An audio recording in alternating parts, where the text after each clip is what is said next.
21장 22절에서 25절까지 제가 봉독해서 올리겠습니다. 사람이 서로 싸우다가 임신한 여인을 쳐서 낙태하게 하였으나 다른 해가 없으면 그 남편의 청구대로 반드시 벌금을 내되 재판장의 판결을 따라 낼 것이니라. 그러나 다른 해가 있으면 갚되 생명은 생명으로, 눈은 눈으로, 이는 이로, 손은 손으로, 발은 발로, 된 것은 된 것으로, 상하게 한 것은 상함으로, 때린 것은 때림으로 갚을지니라. 아멘. 오늘 아침에는 하나님의 공의와 책임 있는 삶이라는 제목으로 같이 은혜를 나누겠습니다.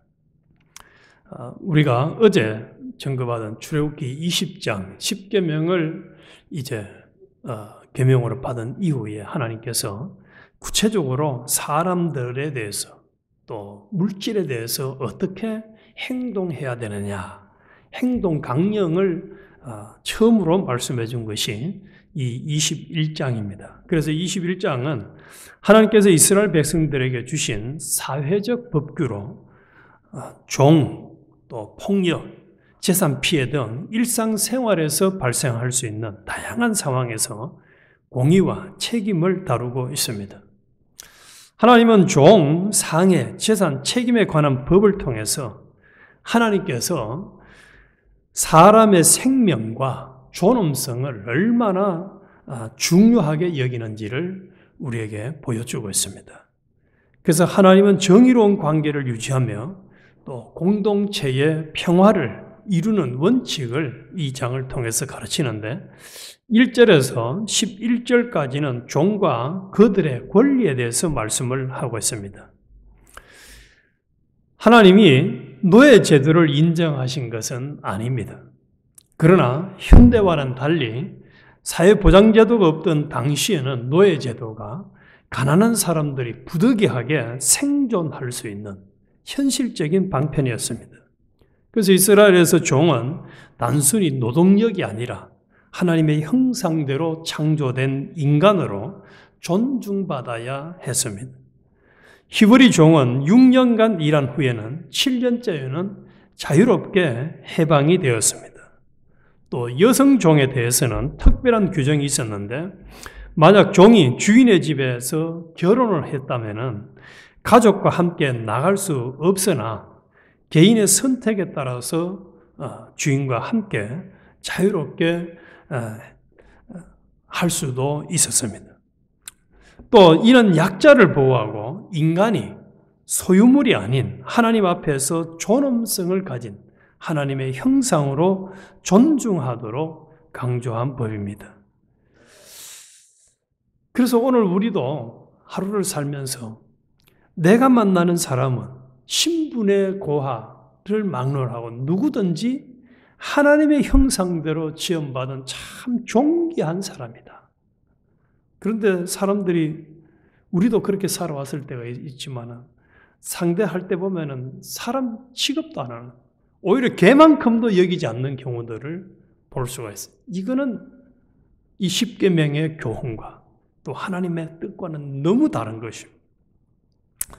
그래서 나도 모든 사람들이 하나님의 형상대로 지음받았다는 것, 존귀한 자라는 인식을 우리는 항상 가져야 되겠습니다. 그래서 하나님은 사람을 착취하거나 소유물처럼 다루는 것을 금하셨습니다. 하나님은 인격적인 분이시기 때문에 인간들도 인격적인 관계를 맺기를 원하십니다. 이 인격적인 관계는 상대방을 인격적으로 대할 때 시작이 됩니다.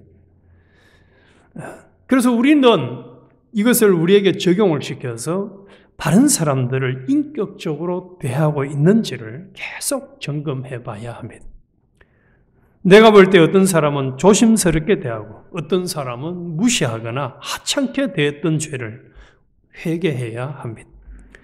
오늘 하루 내가 만나는 모든 사람은 하나님의 형상대로의 존귀한 사람임을 명심하고 함부로 대하지 않도록 합시다.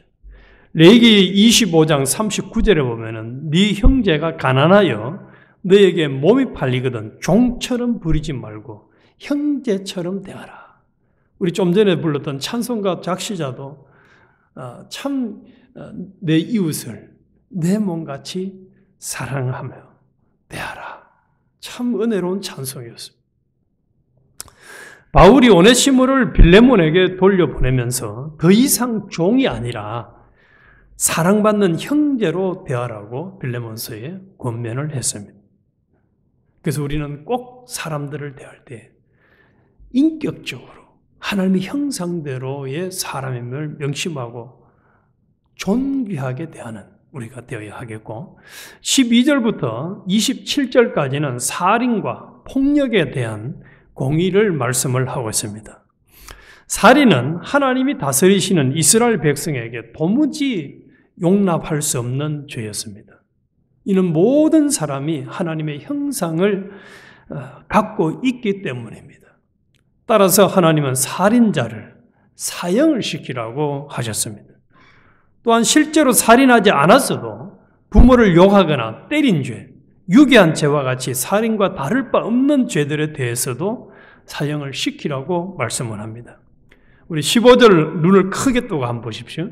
자기 아버지나 어머니를 치는 자는 반드시 죽일지니라. 17절에도 자기의 아버지나 어머니를 저주하는 자는 반드시 죽일지니라. 이 말씀을 신약시대인 오늘 우리에게 적용시키면 이 자리에는 우리는 살아있을 사람이 있을까요? 때로는 내 마음에 안 든다고 부모님을 막 저주하고 미워했던 우리가 아니었는지, 이미 죽지 않았을까 생각이 들어요. 그러나 예수님의 대속의 공로 덕분에 지금 살아있음에 우리는 감사하십시다. 그래서 고의적인 살인은 사형으로 다스렸으며 고의가 아닌 경우도 도피성을 제공해서 생명을 보호했습니다. 상해를 입힌 경우에 피해에 상하는 보상이 요구되었습니다. 그래서 생명은 생명으로 라는 원칙이 적용되었고, 이는 공의로운 처벌과 인간 생명의 가치를 보호하려는 법이었습니다. 그래서 본장에서 좀 전에 읽었던 22절 이하에 한 번 더 읽어볼게요. 그러나 다른 해가 있으면 눈은 눈으로, 이는 이로, 손은 손으로, 발은 발로, 된 것은 된 것으로, 상하게 한 것은 상함으로, 때린 것은 때림으로 갚을지니라. 그래서 이 구절들은 공의와 보상의 원칙을 보여주는 핵심 구절로 하나님께서 인간 사이의 정의와 책임을 강조하신 내용을 잘 드러내고 있습니다. 그래서 이 법은 복수의 무제한성을 막고 피해에 대한 공정한 보상을 원칙으로 삼아서 공동체의 질서를 유지하는 하나님의 뜻을 반영을 하고 있습니다. 또한 이를 신약의 관점에서 보면은 예수님께서는 마태복음 5장 21절에 살인하지 말라는 계명을 넘어서 형제에게 분노하는 것조차 살인죄로 규정을 하고 있습니다.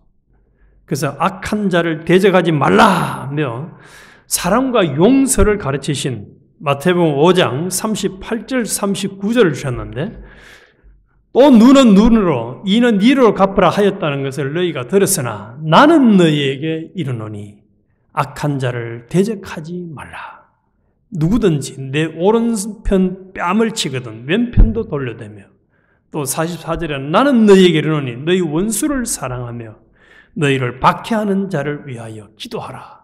아까 우리 찬송가에 원수를 사랑하라 하는 찬송가가 있었는데, 예수님은 내가 나를 힘들게 하는 그런 원수까지도 사랑하라는 거예요. 원수까지. 또 오히려 복을 빌으라는 거예요. 복을 빌라. 복을 빌라.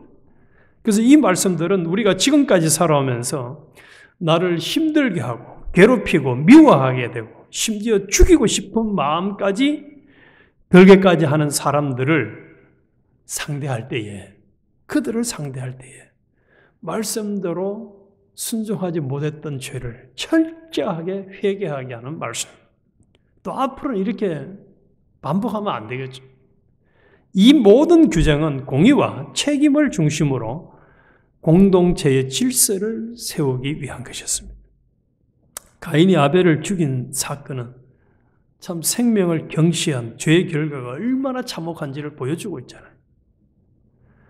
또 28절부터 36절까지 마지막 절까지는 하나님은 직접 사람을 죽였을 뿐만 아니라 간접적으로 사람을 죽게 한 경우에도 그에 따른 책임을 지도록 하셨습니다. 예를 들어서 자신의 소가 다른 사람을 들이받아 죽였다면 그 소를 돌로 쳐 죽여야 했습니다.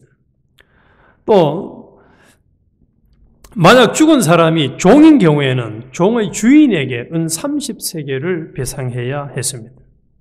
하지만 주인이 소가 받는 버릇이 있음을 알았음에도 주의를 기울이지 않아서 사람이 죽은 경우에는 고의적인 살인으로 보아서 주인을 사형을 시키라. 28절에 소가 본래 받는 버릇이 있고 29절 받는 버릇이 있고 그 임자는 그로 말미암아 경고를 받았으되 단속하지 아니하여 남자를 막론하고 받아 죽이면 그 소는 돌로 쳐 죽일 것이고 임자도 죽일 것이며 사람 주인까지 죽이라는. 그래서 하나님은 사람의 소유를 보호하기 위해서 엄격한 규례를 주셨습니다. 만약 어떤 사람이 구덩이를 파고 그것을 방치해서 소나 나귀가 빠져 죽으면 그 구덩이를 판 사람은 주인에게 배상을 해야 했습니다. 또한 소가 다른 소를 받아서 죽였다면은 두 소를 모두 팔아 그 값을 반씩 나누게 했습니다. 하지만 소가 들어받는 버릇이 있음에도 이를 방치해서 다른 소를 받아 죽였다면 산 소와 죽은 소를 서로 바꿔 가져야 한다고 했습니다. 그래서 하나님은 이와 같이 우발적으로 일어난 일과 또 고의성 있는 일에 대한 책임을 명확하게 구분을 했습니다. 하나님은 우리가 맡은 소유나 일에 대해서 한마디로 책임을 지도록 하신 것입니다. 우리는 공부, 일, 시간, 재능 등 하나님이 우리에게 맡기신 모든 것들에 대해서 책임의식을 가져야 합니다.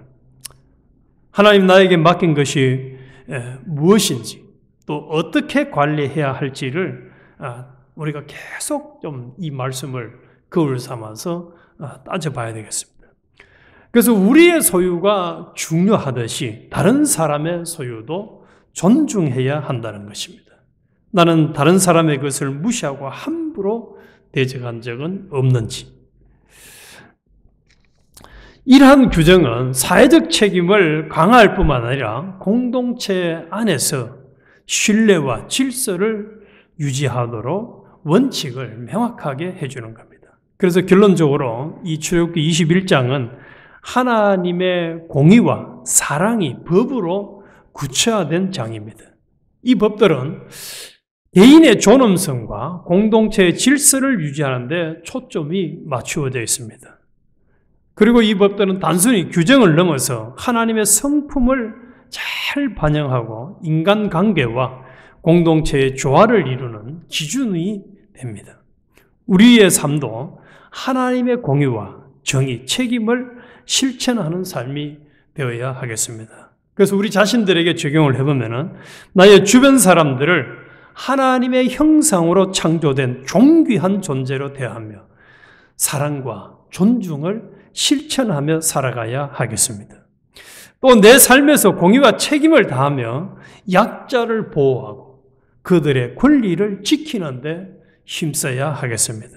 그래서 법과 규칙이 단순한 의무가 아니라 하나님의 성품을 반영하는 것으로 이해하고 실천해서 우리는 이 시간 이후로 어떤 경우도 다른 사람들, 신분의 구하, 잘나고 못나고 이런 것에 상관없이 항상 그 사람들을 생명할 때 하나님의 형상대로 지원받은 존귀한 사람이다. 또 그의 물질까지도 우리가 아무렇게나 상대해서는 안 된다는 사실. 이것을 한마디의 결론으로 딱 내린다면 이 출애굽기 21장은 어제 우리 목사님을 통해 증거받은 대로 10계명의 결론이 사랑하랍니다. 사랑하라. 사랑한다면 어떻게 상대방을 또 물질까지도 아무렇게나 할 수 있겠어요? 또 66권 전체의 계명이 뭡니까? 사랑하라. 그래서 우리는 내가 사람을 상대할 때나 물질을 상대할 때 사랑함으로 하는지, 사랑을 빼버리고 내 성질대로 옛사람으로 상대하는지, 이것을 딱 구별해서 철저하게 이웃을 사랑하면서 살아가는 우리 모두가 되어야 하겠습니다. 기도드리겠습니다.